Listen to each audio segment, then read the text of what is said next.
everyone, and thank you for joining us for today's 5210 webinar, Motivational Interviewing and Brief Action Planning. Today's webinar does have CME credit and CEU credits available. Each of the site coordinators should have received an email with the roster. It's a little bit different than the last time, so you just need to fill out that one roster and email it or fax it back to the information that was given on your email that you received with the link. So Dr. Jennifer Gross is our speaker today. She has nothing to disclose as far as commercial interests. So we will go ahead and start our webinar today with Dr. Gross. Sounds great. Thanks so much, Kara. So I appreciate everybody being on the call today. And again, if there's any technical difficulties or you can't hear us very well, please enter that in the chat box and we will make some adjustments.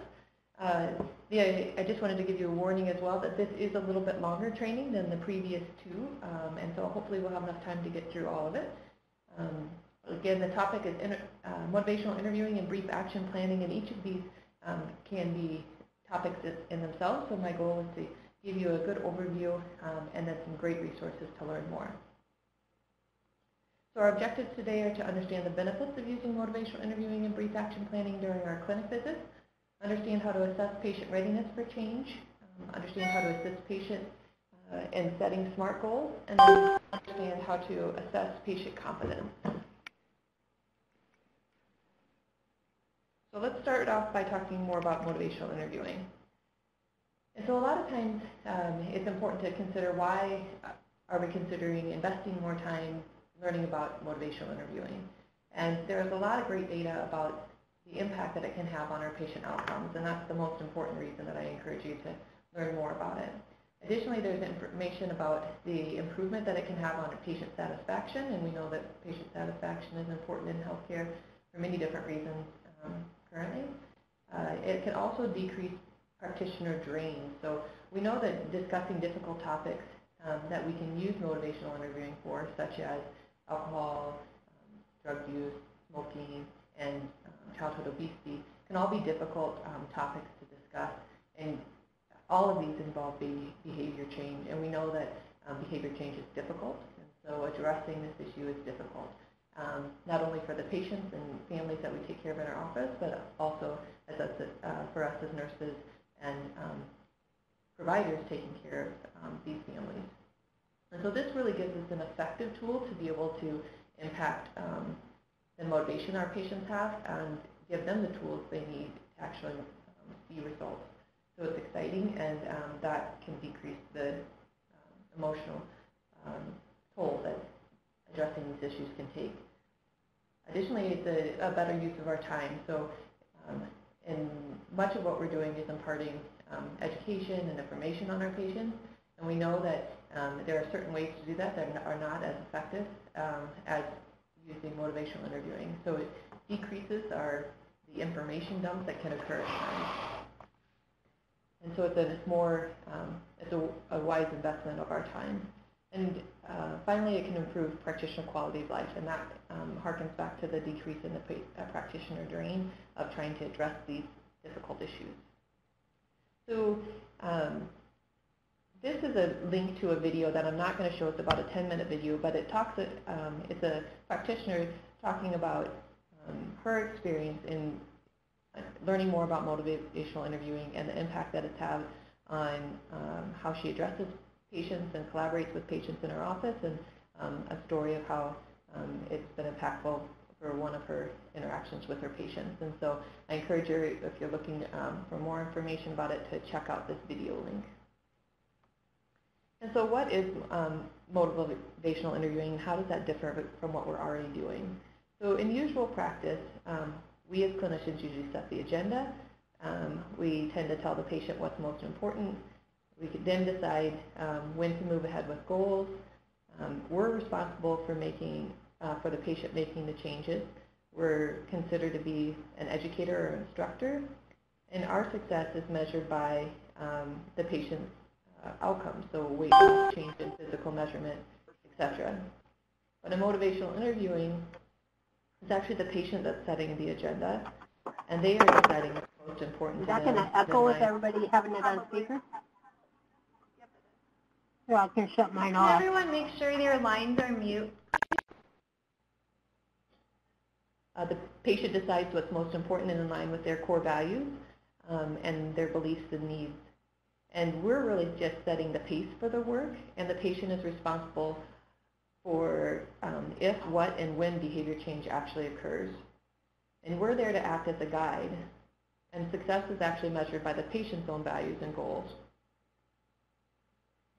And so we know that I did not receive any training in motivational interviewing during my medical education. I graduated back in the early 2000s, and so in talking to some new students I was working with in the office, I know they are getting at least a 1-hour lecture on motivational interviewing, and so they're coming out with more information than what I had, which is exciting, and hopefully will make this more widespread in its use in our clinics. So what's the evidence for MI? And so there's some good data, specifically around childhood obesity, that utilizing motivational interviewing does increase efficacy of interventions in our clinic. And so the most recent one was in 2015, a randomized controlled trial utilizing motivational interviewing and dietary counseling, and it was more effective than the standard approach when motivational interviewing was used. And so there's great data to back up the use of this tool in our offices. There's been a lot of data substantiating the importance of using this technique when we're addressing alcohol and drug use and smoking use, and that data has been around for a long time, and this is more emerging data about the impactfulness of utilizing this tool in the field of childhood obesity. And so MI Define, it was really developed by clinical psychologists Dr. Rolnick and Miller, and it's a collaborative, goal-oriented method of communication with particular attention to the language of change. And so you'll hear me mention that language of change or change talk throughout this lecture. It's designed to strengthen an individual's motivation and movement toward a specific goal by listening and exploring that person's own arguments for change. And MI is more of a style as much as individual techniques and skills. People refer to utilizing MI, the spirit of MI, throughout our interactions with patients. And it comprises both discrete technical skills as well as the ability to experience and express empathy and support autonomy in the patients that we're seeing in our office. So it really is the preferred method of counseling for obesity management. It's very client or patient-centered, directive method for enhancing their intrinsic motivation. So we know whenever someone tells us to do something that if it's not necessarily our idea, that sometimes we're reluctant to do that or resistant to do that. And so what MI really focuses on is having patients find their own intrinsic motivation to make changes by exploring their ambivalence. So the ambivalence of what are the pros and cons of change, and having both positive and negative thoughts about an issue. And the goal is for them to have a fully informed, kind of deeply contemplated, internally motivated choices, and behavior change then follows from this. And so this is kind of the power of change talk that really comes with MI. And so studies show that allowing the patient the opportunity to advocate for their own change is really predictive of what they will do in the future. And so, as I was mentioning before, if we force or pressure people to make a decision about change, or if we tell them they must change, they often argue for the exact opposite or status quo. But once a patient actually verbalizes an argument for change that they've found from within themselves, or an argument for status quo, then we can predict that their behavior will follow that argument. And therefore, allowing these patients to have that opportunity to talk to us about why they want to change has really proven benefits. And so to summarize, it's a collaborative conversation style that strengthens someone's own motivation and commitment to change. And it's a person-centered counseling style for addressing the common problem of ambivalence about change. And there's really some key features. So it's goal-oriented. It's focused on the language of change or change talk. And it's based in, people use the acronym CAPE. So compassion is very important, that we're compassionate and empathetic in our interactions with these patients. We need to have a true desire to get on the same page and understand their experience. We also need to have acceptance. So acceptance that perhaps they aren't ready for change, or they may not make change, and be able to, as partners with them be able to accept that that's their choice and that we are not able to force them to make the change. And so the partnership goes along with that acceptance. So we're there not to tell them they have to do something, but to partner with them to give them information if they desire about why it might be important to do that, and to partner with them to kind of guide them about steps to be able to make those changes. And we're really focusing a lot on evoking that change from within them. So we need to be evocative in our questioning with our patients, pulling out that intrinsic motivation and those intrinsic experiences that patients have. So CAPE is the acronym: compassion, acceptance, partnership, and evocation.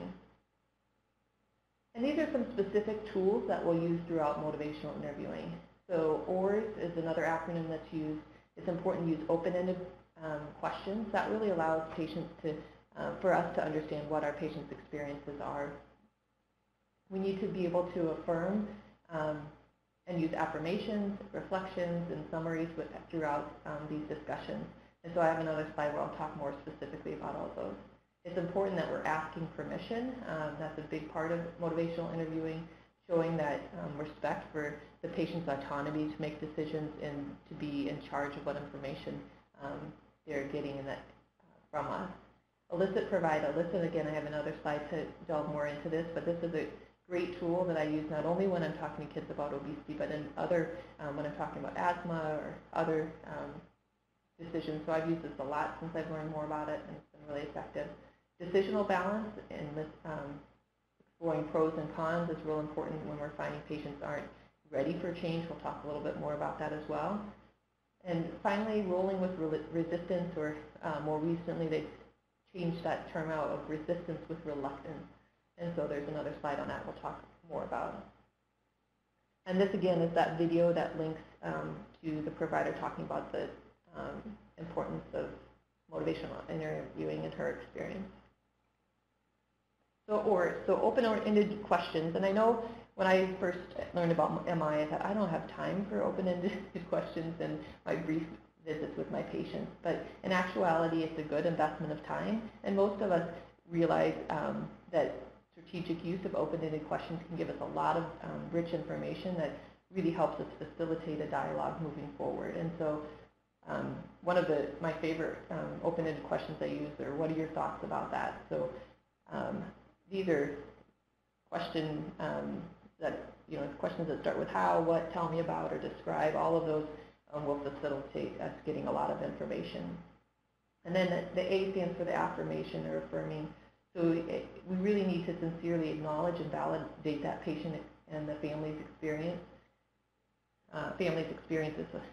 of what they've gone through. So just coming into those discussions, being willing to hear them out, acknowledge that change is hard, acknowledge what they've tried before and the experiences that they've had is an important part of the MI experience.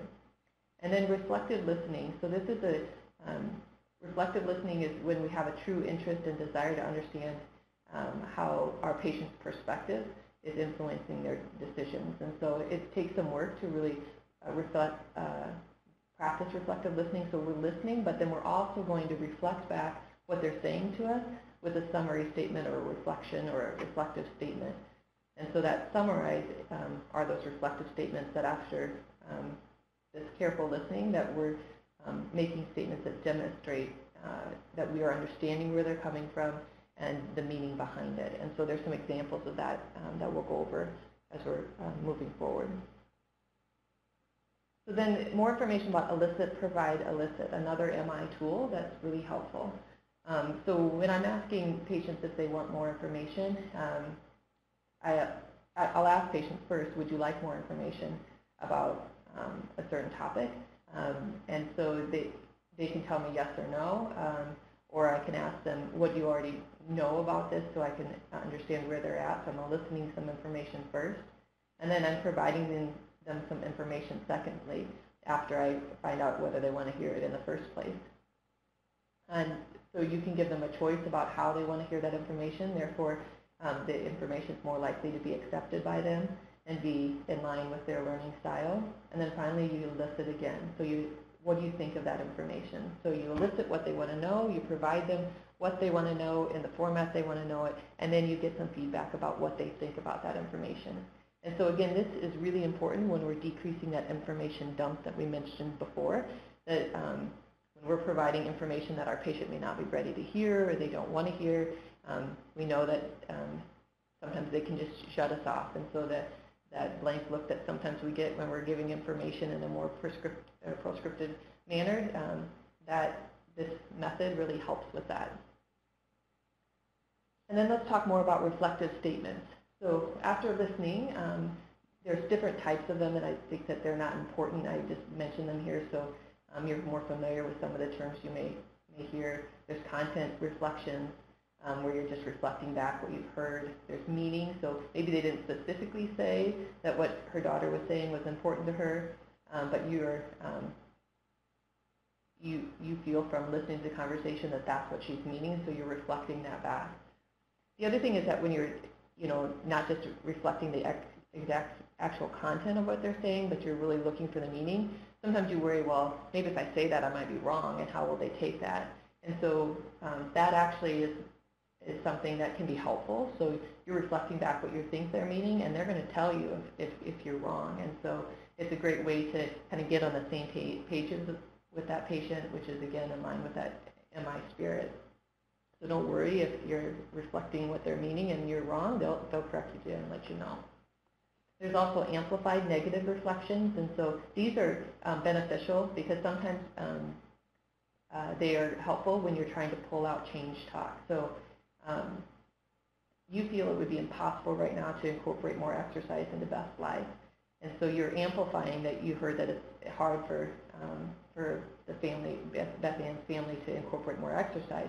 And so you're amplifying that by saying it's impossible. And sometimes that allows parents to kind of hear what they're portraying, and they may come up with an argument against that. So they would say, well, I don't think it's impossible. Perhaps we could do this or this.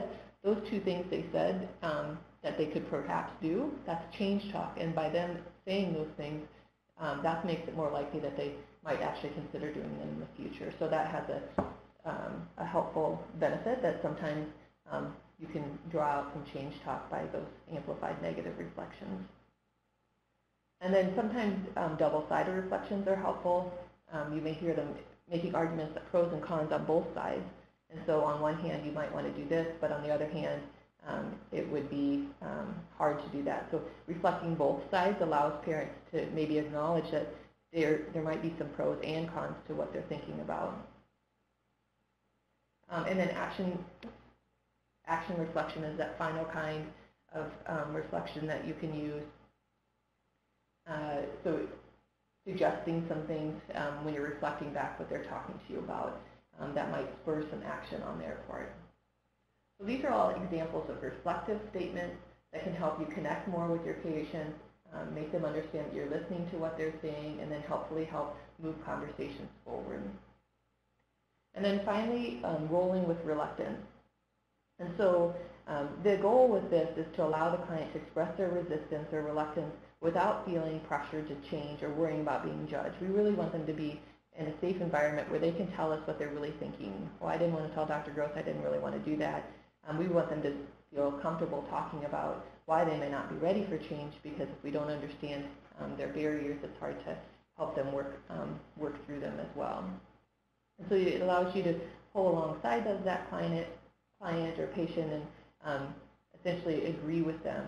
And so the key is to avoid counter-arguing or trying to persuade them to change prematurely. So if they're not ready for change, me saying they must change is not going to make a difference. Or me trying to scare them with some information that they're not ready to hear is just going to make them put up their defenses more and perhaps drive them away from coming back again because it was a negative experience, and or may decrease their willingness to talk to me about these issues in the future. So they talk a lot about an MI being a dance and not a wrestling match. And so we want to move together with our patients. And so if they're stepping back a little bit, it's okay to allow them to move back, but just to make sure that we're there with them, and not to try and force them into a decision that they're not ready to make.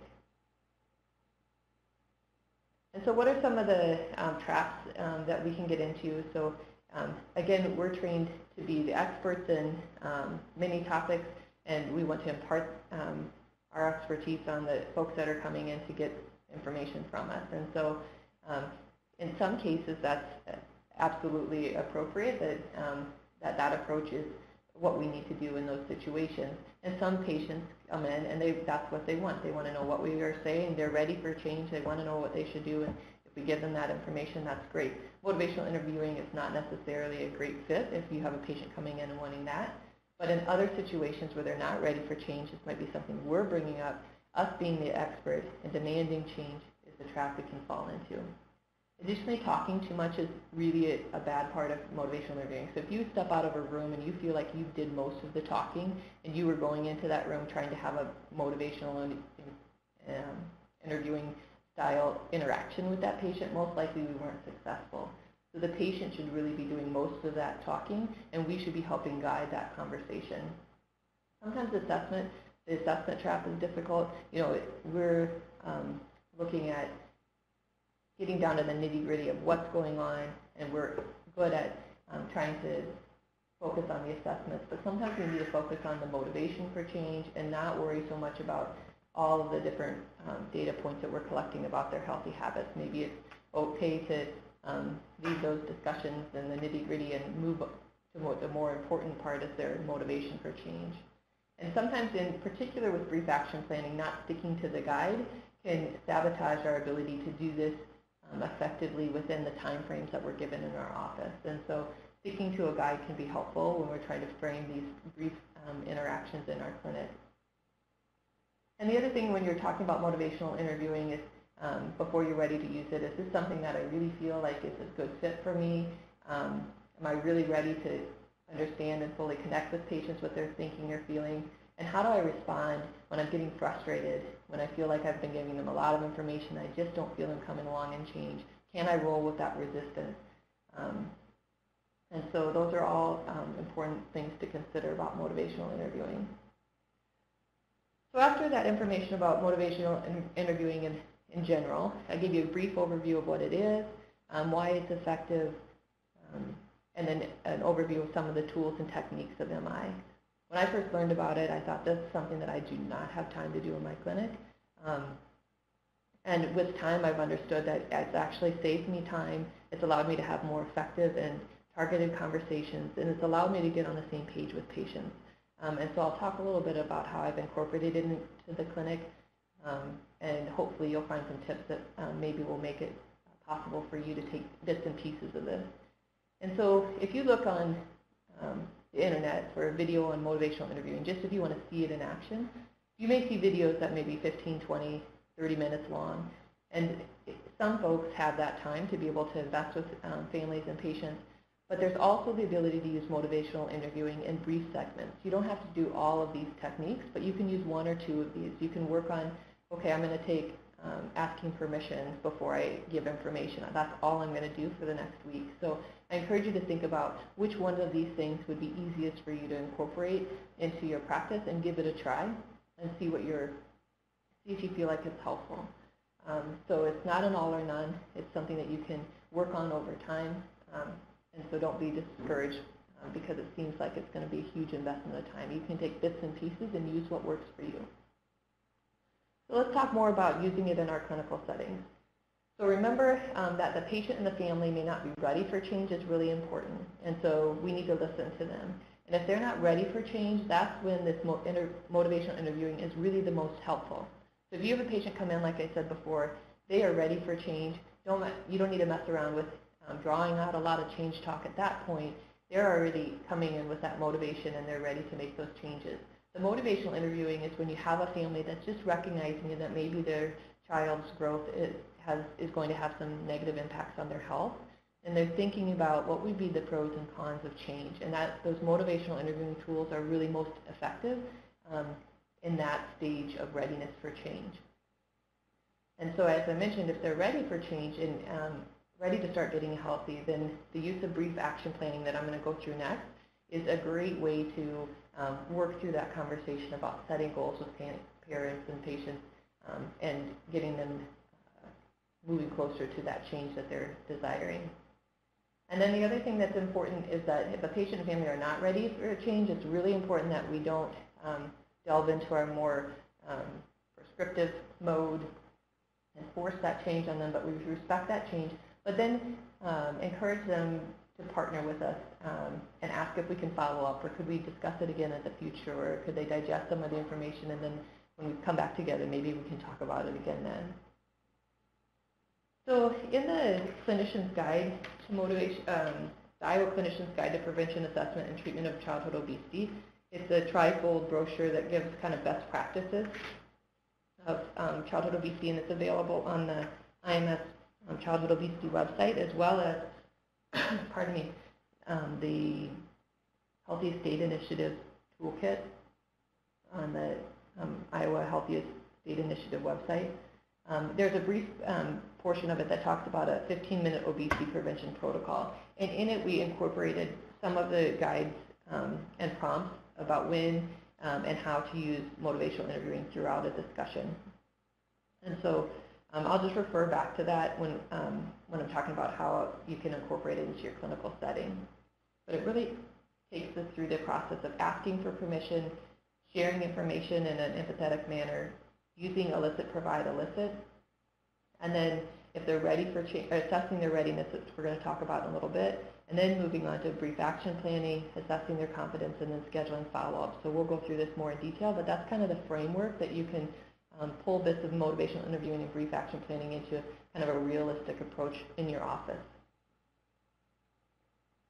So again, as we talked about, it's really important with the MI spirit to build a rapport, ask permission, and first do no harm. So we know that, as we talked about at our last webinar, weight bias and weight stigma, having an interaction with a patient that isn't necessarily filled with MI spirit can lead to negative feelings and can build and contribute to that weight stigma and weight bias that can occur. And so it's important to kind of think through our approach. So meet the families where they're at, avoid confrontation, and be gentle and empathetic. And then again, consider the weight bias, especially when we're choosing what terms we're going to bring up this option or this topic to the family that we're discussing.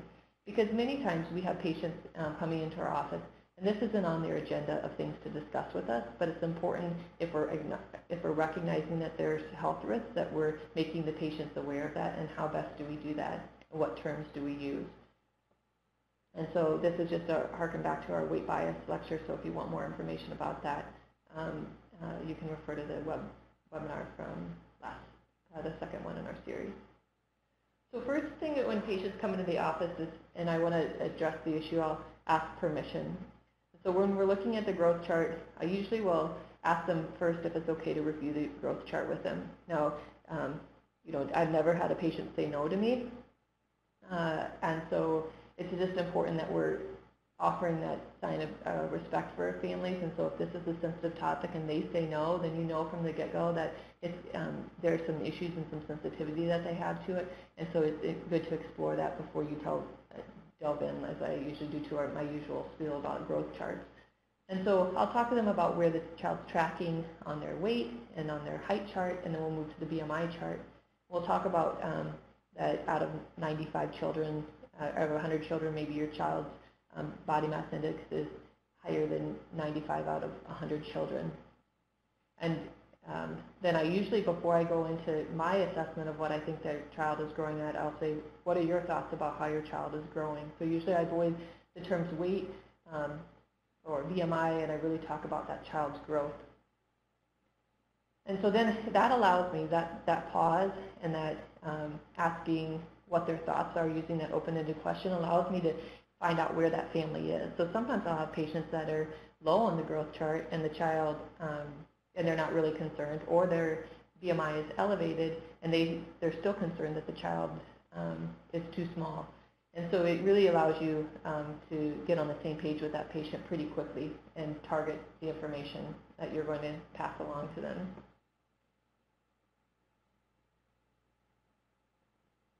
So again, asking permission, sharing information in an empathetic manner, so using, avoiding terms that we know might have negative feelings associated with them, eliciting the parents' and families' concerns, and then reflecting back. So what I hear you saying is that you're concerned that your child's too small, or I'm hearing that you're not concerned about where your child's growth is on the chart. So reflect back that you're listening to them. And so you can find quickly if they're a little bit concerned or if they're not concerned at all, and then you can target what your next step would be. So this is, and then the next thing that I usually will do is, depending on whether or not they're concerned. So many times if the child's BMI is elevated, they do say that I'm concerned about their BMI, or they'll say maybe I'm not. And if they say that they're not and their BMI is elevated, then the next conversation I usually have is, well, there's some information about the link between where children's growth is on this chart and health risks in the future. Would you be interested in learning more about that? And most people say yes. And so we talk about, we know that if our body mass index is above that 95th percentile, that we could be at increased risk of type 2 diabetes, high blood pressure, high cholesterol, and liver problems in the future, as well as diabetes. And so that link between the growth chart and health consequences has really been shown to be effective at engaging families and getting on the same page with them about the link between body mass index and health risks. And so that conversation can then move on to, from beyond that growth chart onto health risks and then other behaviors that we know affect those health risks. So the next thing is to, let's say they're concerned about where their child's growth is after understanding that they're at increased risk of type 2 diabetes. And so then you can move on to where they're at with their nutrition and physical activity behavior. So by utilizing the Healthy Habits Questionnaire, that's a great, effective tool that I can get a snapshot of where that family's at with the nutrition and physical activities. And so usually when I'm having that discussion, I'll kind of first provide positive reinforcement of the behaviors that they're really doing well with, and elicit if we've got time, we'll talk about how do they feel about when they eat a lot of fruits or vegetables, or when you're getting your exercise, do you feel like you have more energy, and elicit what their response to that is. And then I can, it looks like here that you're getting less than, you're having 4 hours of screen time a day. What are your thoughts about that? And so then you can elicit if that's a concern of theirs or not, and how they feel about it. The great part about this on the bottom is that the question number 10, is there one thing you would like to help your child change now? So right there you're assessing, are they interested in change? So if all those boxes are empty, then I know that I might be in a certain spot when I'm assessing their readiness to change, even before we've asked any questions. Or if they've identified some things, we've got a great starting point of things to focus on that they've chosen. So that's what they're intrinsically motivated to change. And so it may not be something that I think would be most impactful, but our goal is to engage, get on the same page with them and start to make small changes that can build upon each other. So we talked about asking permission. We talked about linking the growth chart to health risks. And then we talked about assessing nutritional behaviors, utilizing the Healthy Habits Questionnaire, and how that can make it more efficient and effective. And then assessing that readiness for change. And so there's, again, the second part, after we do the assessment portion of the 15-minute obesity prevention protocol, the second part of that is the agenda setting. So we're assessing their readiness to change, and accepting and respecting that it's their right to change or not to change. And so there's a couple ways we can do this. And it's important when we're thinking about readiness that we're engaging that whole family. So a child's ability to change is really determined by not only their motivation, but their family's motivation to be able to help support them in those changes.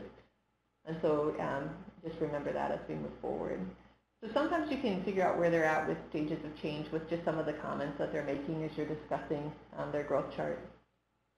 So families are in pre-contemplative stage, so they're not even thinking about change. They don't even think there's an issue. So the patient may be saying, her weight is just fine, she's just big boned, we all are. So they're not, that family doesn't feel that there's an issue and are not thinking about change at this point. They may be thinking about it in the contemplative stage, so she's bigger than most girls her age, but maybe she'll outgrow it. So she has gained a lot of weight this year, so there's that hesitation and that maybe statement with some concern, but maybe she'll outgrow it. So maybe they're starting to think about change. And then in preparation stage, I know she eats too much junk food, so they're acknowledging that there's an issue, and they're committing that if I have more time or when I have more time, I'll cook more. So they're getting ready to. They're not ready to start that because they don't perceive that there's enough time. But when they're making plans to start the change. So, and then some families and many families are already making some changes. So they acknowledge that there's an issue and they're concerned about it and they're already taking steps. And then maintenance is, she's been doing better since I've stopped fast food, but they are acknowledging that there might be an issue maintaining that great change as she'll be spending more time with her grandparents. So that's an opportunity to help problem solve with that family. What are some options to be able to help avoid that barrier and potential setback with changes in routine. So the other thing about stages of change is that stage of change is where that patient is at that time. So just know that that's not always where that family is going to be, and that each time they come in, it's good to reassess that readiness for change, because that changes with time depending on a lot of different factors. And so know that this is, some folks say it's a state, not a trait. Doesn't mean that they're never going to be ready for change. At some point they might be, so continually reassess that stage of change. And it's important to determine our intervention based on that stage of change like we talked about before. If they're ready for change and they're making some changes, you skip right through a lot of that motivational interviewing. You can delve right into brief action planning and help move them along the process there. If they're not ready for that yet, that motivational interviewing gives you some great tools to set the stage for change in the future. The other thing you can use is a readiness ruler. So this is actually on the Healthiest States Initiative website, and so under the healthcare section, so you can download and print that out. But on a scale of 0 to 10, how important is it that, and how ready are you to make a change towards a healthier lifestyle? 0 meaning I'm not ready at all, and 10 says I'm ready and willing to do it right away. And so you can assess, have them give you a number. If you ask them, if they say, okay, I'm about a 3. And so the best thing to respond to this is that if they say I'm a 3, you can say, well, 3 is great, it's not a 0. Why didn't you choose a 0? And so automatically they'll give you reasons why they think that they can make some changes. So they're giving you change talk. So you reflect that change talk back to them. Oh, it sounds like you've made some changes in the past, and so you think that maybe you'll be able to do it again. That's great.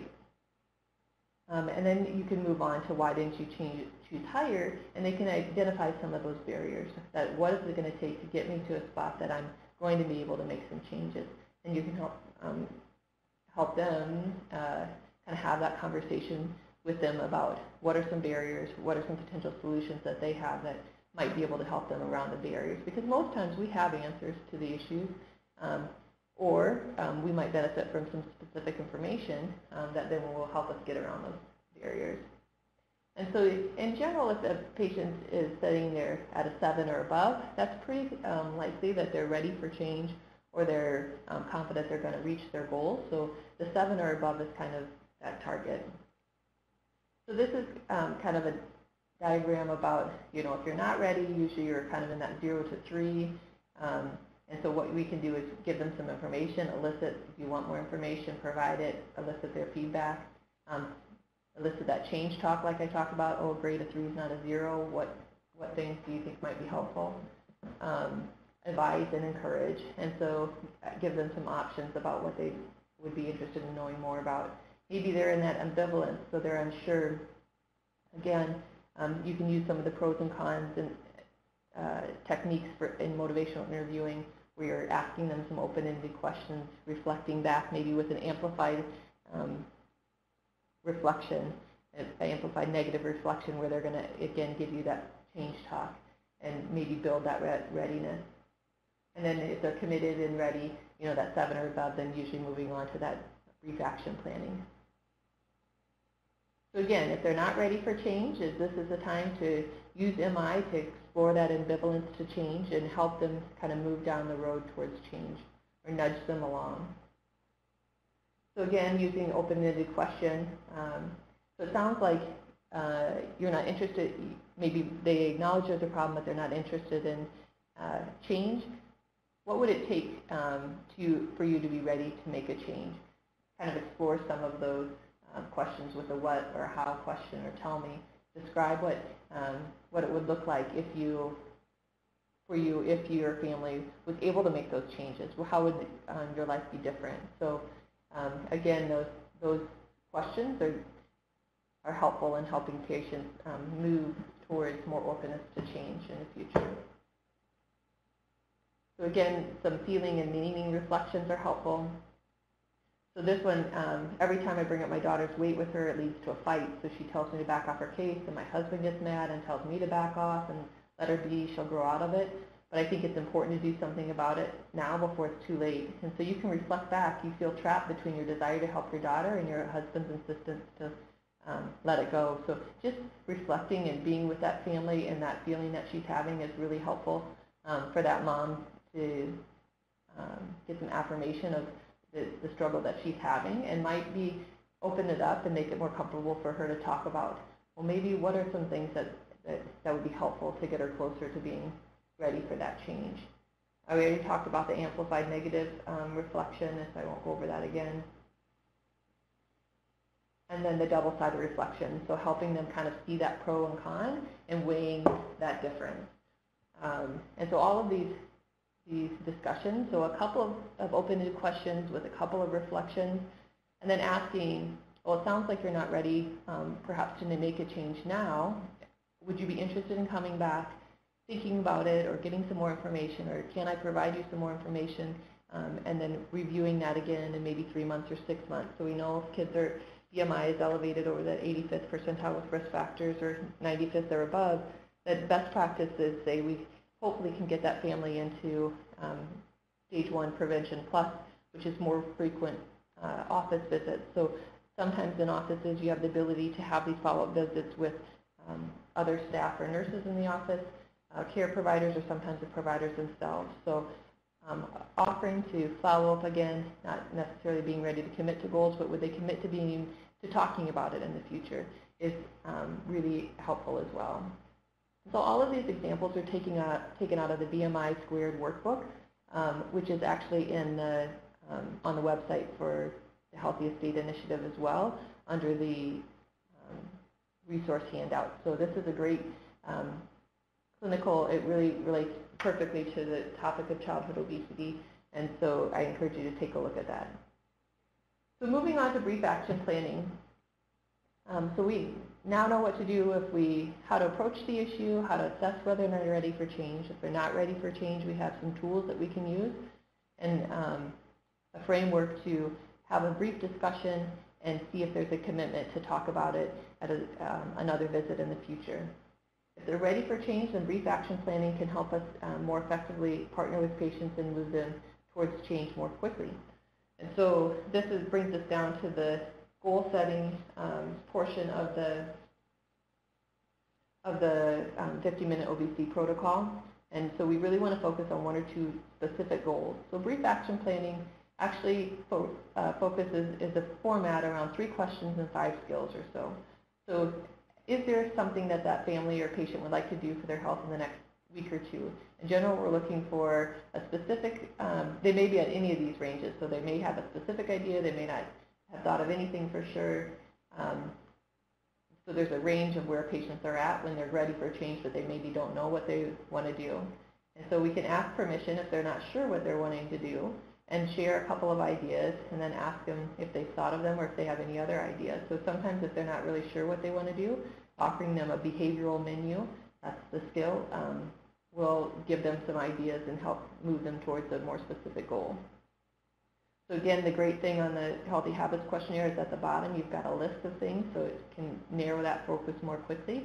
And they maybe, as they've waited for you, have thought of some things that they maybe could do to make that change. And then after we kind of identify a topic, then the second, we want to narrow it down to a SMART behavioral plan. So we want to develop a plan to work towards a goal that's very specific. We want to know the what, the when, the where, how often, and when we're going to start it. And so we really need a specific commitment statement. That's their goal. And we want to narrow it down to as specific of a plan as possible. So kids in schools, they set these SMART goals: specific, measurable, achievable, relevant, and time-bound. And so they're used to doing this, and so I've had patients say, oh, we did that in school as we're setting it. So they're seeing this not only in our settings, but in schools as well. And so just one common experience I had with the SMART goal. So I work with residents in my clinic, and the resident came out and they'd had a discussion about the child's growth and changes, and I asked if they'd set a goal together, and they said, yep, the child decided they wanted to ride his bike more often, and so that was the goal that we set, to ride his bike more often. So I went in the room and started talking to the family, and it came to be that the child didn't have a bike, and parents didn't have the means or desire to get a bike for the child. And so that goal that had been set was really not necessarily a SMART goal. And so really taking a little extra time to make it a specific goal is a more valuable investment of our time with that family.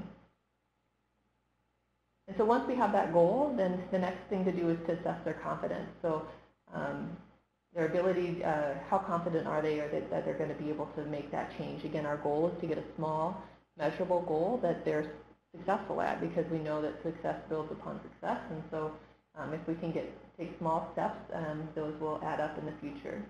So using a confidence ruler, the second question is, how confident are you of your goal? So 0, not confident at all. There's no way I'm doing this. For 10, I'm definitely doing this. This won't be a problem at all. Again, we're looking for a score above 7. And so, so if they are not at a 7 or above, then what do? So we elicit, we say, what makes you a 7 and not a 5? Again, that's that why didn't you choose lower? What we're going to get back from that is some change talk and reasons why they think they're going to be able to do that. That verbal exchange has been proven to make it more likely that that family is going to actually be able to be successful in that goal. And so then if they say that we know their change talk, so then what do you think it would take you to move that confidence up to a 7? And then they'll identify some barriers. So sometimes you can adjust the goal. Maybe the goal is just going to be too tough to make it that. So instead of every day I'm going to drink 0 sodas, maybe 4 out of the 5 days, or 4 of the 7 days a week I'm going to drink 0 sodas. So adjust that goal so they get their confidence up and they're more likely to be successful. And if so a lot of times they'll be able to identify the barrier they see to be most problematic, and then you can troubleshoot that with the family and the child together. So when we're setting goals, it's important to bring both the parent and the child together. So if mom or dad says, okay, I want to set a goal that he's going to eat more fruits and vegetables, then my next question is to the child is, what are your thoughts about that goal? And so that you can bring those child and that family together on the goal. Because again, it's not just the parent making the decision. The parent has to be on board and motivated, but also that child. So can you find a common ground between the child and the parent that then you guys can collaboratively move forward on? That's the other thing, that is you have to engage both the family and the child in that. And again, the readiness ruler is really helpful, so sometimes having a visual of it is helpful. Many times I'll just talk to the child and say, if 0 is no way I'm doing this, 10 I've got it, no problems. Where are you at with your likelihood of being able to reach your goal, do you think? And that's been helpful. So we've assessed our confidence, we've explored some barriers, and hopefully we've got that patient with a confidence level of 7 or above. And then what do we do next? So we summarize and schedule follow-up. We record the goal, and set follow-up to assess progress or reassess readiness for change if they weren't ready for change in the beginning. So we all know that tracking our goals and writing down our goals, it has been shown to make us more likely to be able to reach our goals in many areas of life, and behavior change on nutrition, physical activity is the same. So we've developed some different goal sheets. We usually leave them pretty blank and not have pre-made goals, because again, we want it to be specific and relevant to that patient, and so the patient can fill out their goals. And then there's a little tracking where they can put a star on the chart if they reach their goal over the course of a couple of months. And so families really tend to enjoy having that tool with them. And so we've got some pre-made ones to go along with some of the work that will be coming out here in the next month or so, and will be available on the Healthy Estate Initiative website. So we'll be able to share those with you if you're looking for tools that might be helpful for your clinic. The other thing is in our clinical records, one of the measures that our health system is measuring is, are we tracking goals and setting goals with patients with chronic medical conditions. So when we first started doing this, there's a preset list of different goals. So for ADHD, are they taking their medicine? Their goal is taking their medicine regularly. So that can be, again, if we can make that more specific, we can use the MI. We know that we're more likely for our patients to achieve their goals if we're using this approach when they're setting them and making them more meaningful. So I'll actually type in the goal that the child has, and then when they come back in again, I can pull it quickly into my notes, so we can pick up where we left off and track that together. Again, there's easy ways to get it into the after-visit summary as well. So if you're on Epic, we've got some tools that might help you do that. And so 3, offering to check in with somebody on how things are going with your plan. We know that checking on progress, and it can be with anyone in your clinic. So is it going to be that they're going to come back in 3 months and follow up? We know that more frequent and more short-term follow-up is more effective. So could a nurse give them a call in a week? Could my nurse Sandy give you a call in a week and see how things are going? Would it be okay if I gave you a call in 2 weeks or sent you an email through the portal to see how things are doing with Johnny's goal when we in a couple of weeks? So asking that permission, seeing if that would align with what that family wants is really helpful. And this is just a graphic of that workflow. So is there anything you'd like to do for your health in the next week? Do they have ideas or not? If they do have an idea, then you can get that SMART goal set and have them repeat that goal back to you. That's eliciting that commitment statement. Then measuring their confidence, problem solving if they're not at that level of 7 again, and then arranging that follow-up. Sorry, so those in the blue are the 3 questions, and then those 5 skills are mixed in that we discussed as we went along the way. So set a goal, assess their confidence, and then offer a follow-up or make a plan to move forward. And this is just a workflow of what would you say when they call back if you're going to assess where they were at. And so how did it go with your plan? If they completed it, recognize success, and then ask them, what would you like to do next? Are they ready to make another goal? Do they want to follow up in clinic? They've partially completed it. Congratulate them on that. We know change is hard, so partial movement towards a goal is great.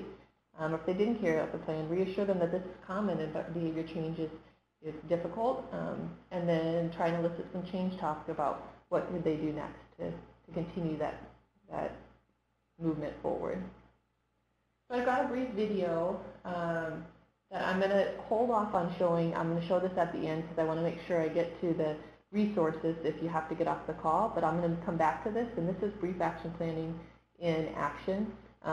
Dr. Amy Christensen out of Peoria, Illinois, is a great person who's working in childhood obesity and does some trainings on brief action planning, and she was one of the folks that gave us some training on brief action planning, and I think does a nice job of showing how this actually looks in a clinical setting. It's only 5 minutes, so this is a 5-minute video where all of those things have been done, so we know it doesn't take a long time. These are the EHR tips that I talked about if you're in Epic. These are some, you can bill based on time for these visits if the children have obesity as the main diagnosis, or if you're billing on a comorbidity or something you find out from the review of systems, and we'll talk more about that in our next video series where we talk about stage 1 and stage 2 intervention and how do we do that. And then you can bill based on time. And you can, if you're doing this at a well-child visit and you spend a lot of time, you can do a 25 modifier and bill for an office visit and the physical at the same time. So if you have more questions about that, let us know, but we'll talk about that a little bit more next time.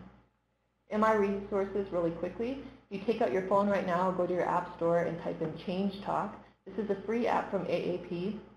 You download it, and it really talks about and allows you the opportunity to practice this in a different setting. And we know with any of this, if you take one piece away and you start asking permission before showing growth charts and addressing issues in clinic, that's a great start. This is how to continue it moving forward. So I encourage you to check this out. Cognito does a simulated patient, and so you can practice some of your skills.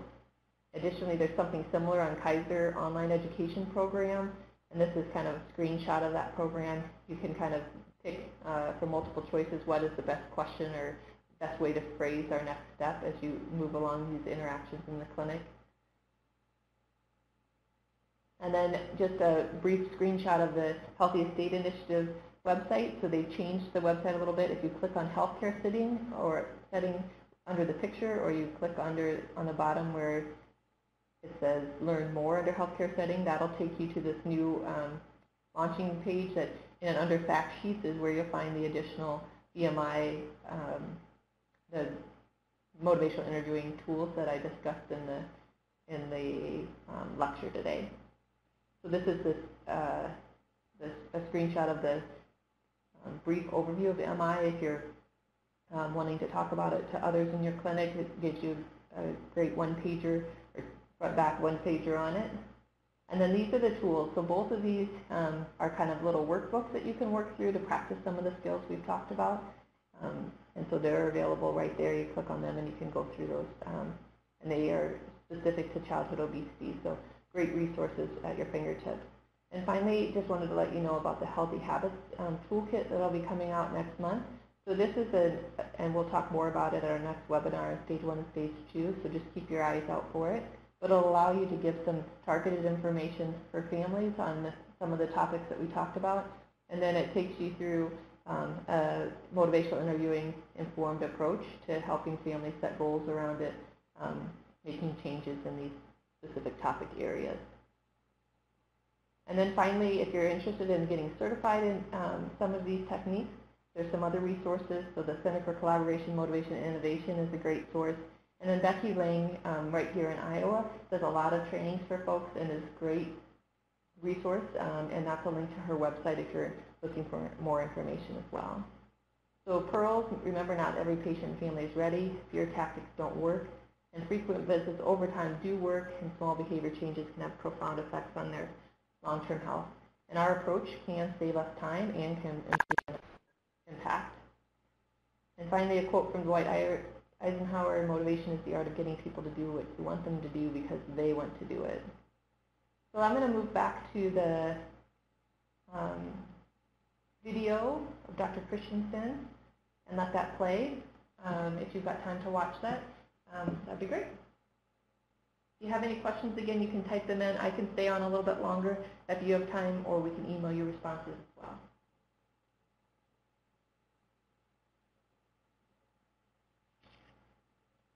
Patel is having his yearly well child exam with Dr. Lee. Patel is having his yearly well child exam with Dr. Lee. And there'll be a discussion with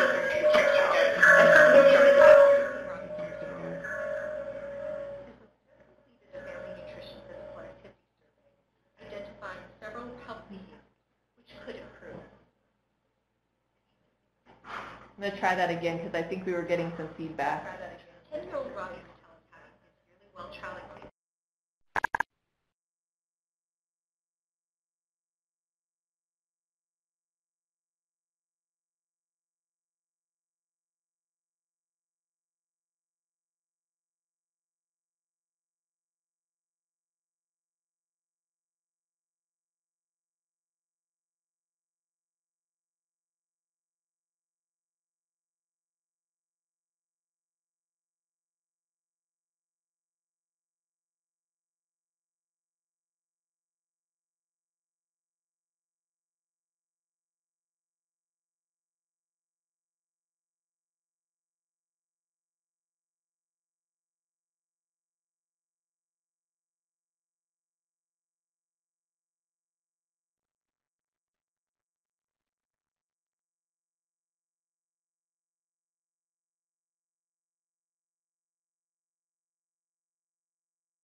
Sorry about the technical difficulty, everyone.